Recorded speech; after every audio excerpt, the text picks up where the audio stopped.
Olá, seja bem-vindo ao nosso quinto encontro, refletindo sobre o que Jesus deseja que você faça. Eu sou o pastor Gabriel Lamoso e para mim é uma grande honra, alegria e satisfação poder te acompanhar nessa jornada, dando essa aula, facilitando o ensino da palavra de Deus para a sua vida. E hoje nós vamos pensar sobre nossa quinta lição, nosso quinto estudo, o que Jesus deseja que você faça. Jesus deseja que você contribua. E antes da gente passar para o conteúdo da aula, eu quero dizer uma coisa que abrir meu coração para você. Eu, sinceramente, não gosto de falar de dinheiro. Não é demagogia, não. Eu não gosto. Para mim, poderia ser o momento do ofertório, só chegar lá e dizer assim: gente, agora é o momento do ofertório, vamos lá e pronto. Mas é importante e é necessário falar, porque a própria palavra nos instrui a isso, e nós precisamos expor a palavra diante das pessoas e ensinar todo o conselho de Deus, todas as coisas. Então nós precisamos ensinar também sobre dízimos e sobre ofertas. Ainda mais que nós vivemos numa geração que cada vez mais o amor ao dinheiro tem crescido, em que as pessoas têm se esquecido do valor das pessoas e da obra de Deus e se apegado ao valor das coisas também. Então, eu queria que a gente pudesse refletir nesse encontro sobre isso, de acordo com essa lição e de acordo principalmente com a palavra de Deus.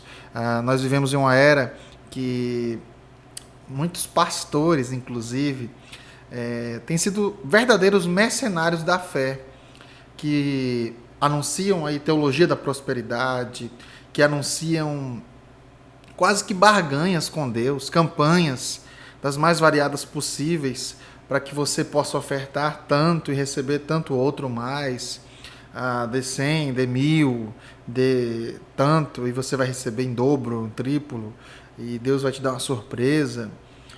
Então, assim, muitos de nós crescemos vendo isso na televisão, na internet, e esse é um assunto que nós não vamos tratar dessa forma, que não seja bíblica, mas que nós precisamos sim tratar para nosso crescimento na fé. Tá bom? Então, desde já, vamos lá à leitura. No primeiro texto que nós temos aqui no estudo, nós temos uma pergunta muito importante. Como deve ser sustentado o trabalho da igreja? A igreja do Senhor, como que ela é sustentada? Então, tem um versículo aqui interessante, 1 Coríntios 16, 2, diz assim: no primeiro dia da semana, ou seja, no domingo, cada um de vocês separe uma quantia de acordo com a sua renda, reservando-a para que não seja preciso fazer coletas quando eu chegar. Quem fala esse texto é o apóstolo Paulo, e é muito interessante que o apóstolo Paulo ele fala a respeito de uma reserva, de uma separação de uma quantia. Então, a pessoa que vai ofertar, ela vai separar um valor para entregar na casa do Senhor. Você vai separar uma oferta, vai separar o seu dízimo. E como que é essa oferta? Ela é definida pela igreja, pelo pregador, pelo pastor? Não. Ela é de acordo com a sua renda. Então, a pessoa que vai receber mais, ela tem condição de acordo com a sua renda, ofertar quantitativamente mais. Mas a pessoa que recebe menos, ela vai poder, de acordo com a sua renda, ofertar também de acordo com a sua prosperidade, de acordo com o que Deus a tem abençoado. Então, o dízimo e a oferta, ele é de uma forma em que eu esteja separando parte do que Deus tem me dado, de acordo com o que Ele tem me dado, para o sustento da casa do Senhor. Quem sustenta a obra do Senhor é o povo de Deus. O povo de Deus é que sustenta a obra do Senhor. Então, esse já é um ponto que a gente tem que pensar que é muito importante. O sustento da obra do Senhor vem do povo de Deus. O crente deve ofertar? É obrigação do crente ofertar? É um princípio bíblico. O Senhor nos chama a fazer isso. Nós temos um mandamento do Senhor para que sejamos generosos, para que possamos ofertar. Mas o sentimento ao ofertar não deve ser um sentimento de obrigação, de peso. 2 Coríntios 9,7 diz assim: cada um dê conforme determinou em seu coração, não com pesar ou por obrigação, pois Deus ama quem dá com alegria. Então, olha só que interessante. O texto não está dizendo que você não tem a obrigação de dar, mas não deve dar por obrigação. Então, quando você oferta, quando você traz o seu dízimo, você não está pagando. Ah, eu estou pagando o dízimo. Não, não é um imposto, não é um boleto. Você está devolvendo parte daquilo que o Senhor tem te abençoado, daquilo que o próprio Deus tem colocado nas tuas mãos, que o próprio Senhor tem te abençoado. Mas o sentimento ao fazer isso é um sentimento de gratidão. Por quê? Se eu posso dar 10%, é porque Deus me abençoou com os outros 90%. Lembre-se, 10% de nada é nada. 100% de zero é nada. Então, você tem com o que Deus te abençoou, então o sentimento de devolver é, poxa, eu tive, o Senhor me deu, então eu tenho a alegria de devolver uma parte, eu tenho a alegria de contribuir. O sentimento é de, olha, eu estou investindo no reino de Deus, eu estou investindo no avanço do Evangelho. Porque, olha, quando a gente devolve 10%, a gente precisa ter em mente o seguinte, eu estou devolvendo 10, mas eu poderia ter que devolver 100, porque no final das contas, tudo pertence ao Senhor. Salmos 24:1 diz, do Senhor é a terra e tudo que nela existe, o mundo e os que nele vivem. Essa passagem está nos mostrando de que tudo pertence ao Senhor, mas nós estamos devolvendo uma parte. E essa parte nós também consideramos e chamamos a 10ª parte de dízimo. O que é o dízimo? Deixa eu te explicar então o que é o dízimo. O dízimo é 10% das suas receitas, das suas entradas, do seu faturamento, no sentido do seu lucro. Então eu separo 10% daquele valor que o Senhor me abençoa, daquele valor que eu recebo no meu trabalho, que eu tive de lucro no meu investimento. Para quê? Para o sustento da casa do Senhor. Malaquias 3:10 diz, tragam o dízimo todo ao depósito do templo, para que haja alimento, mantimento em minha casa.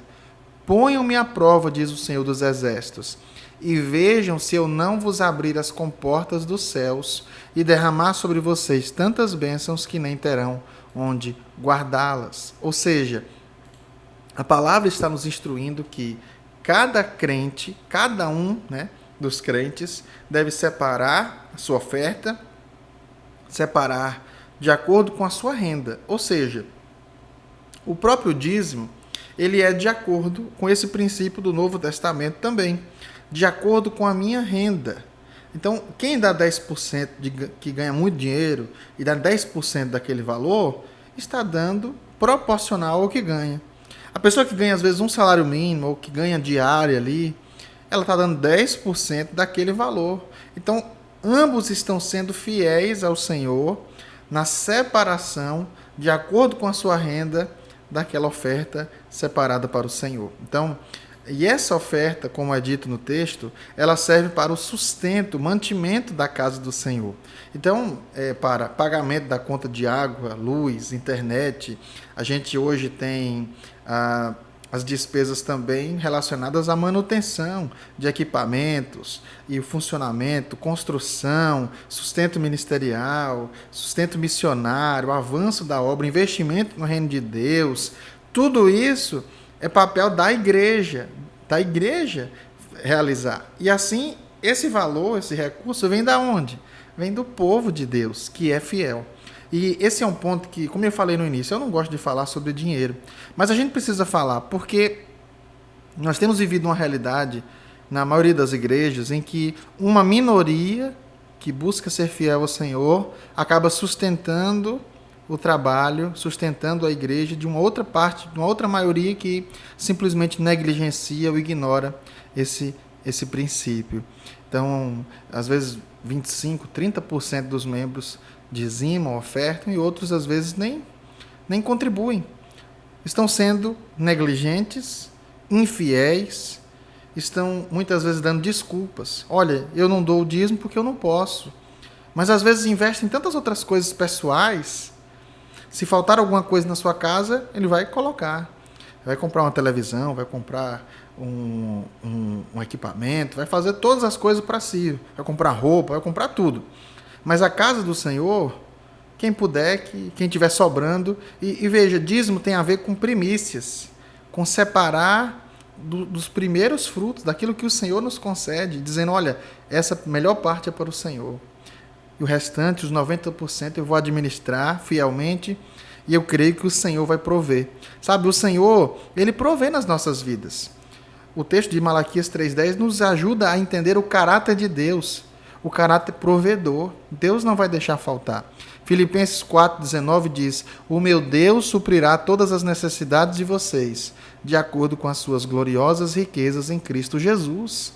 Nós precisamos confiar nessa palavra. Nós precisamos confiar. Então, nós precisamos lembrar de que temos que ser fiéis ao Senhor. Se temos o que temos é porque Deus nos abençoou. E nós não podemos ser egoístas, negligentes. Não podemos ser aqueles membros da família de Deus em que ficamos relapsos. E às vezes as pessoas até cobram. Olha, eu queria que a igreja fosse mais assim, eu queria que a igreja tivesse esse equipamento, tivesse uma qualidade de som melhor, tivesse uma qualidade melhor lá nas cadeiras, que comprasse isso, comprasse aquilo. Mas às vezes tem pessoas que reclamam até mesmo e nem mesmo contribuem para o sustento da casa do Senhor. Então, nós precisamos lembrar que como corpo, todos nós temos a nossa participação. Aqueles irmãos que estão desempregados, que não recebem nenhuma renda, que não têm nenhum valor de entrada, que estão em um determinado momento das suas vidas sendo sustentados, morando na casa de alguém, ou então que são adolescentes, crianças, que não têm ainda uma receita, não têm um trabalho, esses irmãos vão orar e crer que no devido tempo o Senhor irá prover em suas vidas para que eles possam ter também o privilégio de participar do sustento da casa. Não é assim com os nossos filhos? Nós temos aqueles que têm filhos, né? Até tem uma criança pequena ali, você não vai cobrar de que ela diga, olha, que ela participe do sustento. Ela vai participar de tudo, comendo, usufruindo, mas quando chega a maturidade, ela vai agora, a partir dos seus ganhos, também contribuir para aquela casa a qual ela faz parte. Quantos crentes são imaturos nessa questão de dízimos e ofertas? Porque mesmo que eles tenham os seus proveitos, mesmo que eles tenham os seus ganhos, eles não têm a gratidão, não têm a obediência, a fidelidade de participar do sustento da casa do Senhor. E que essa verdade atinja o seu coração. Eu sei que essa é uma aula que não é fácil de ouvir muitas vezes, né? Porque quando a gente fala de dinheiro, é uma parte que a gente se ofende fácil. Há um pregador que eu gosto muito, que ele fala que a última parte que se converte é o bolso.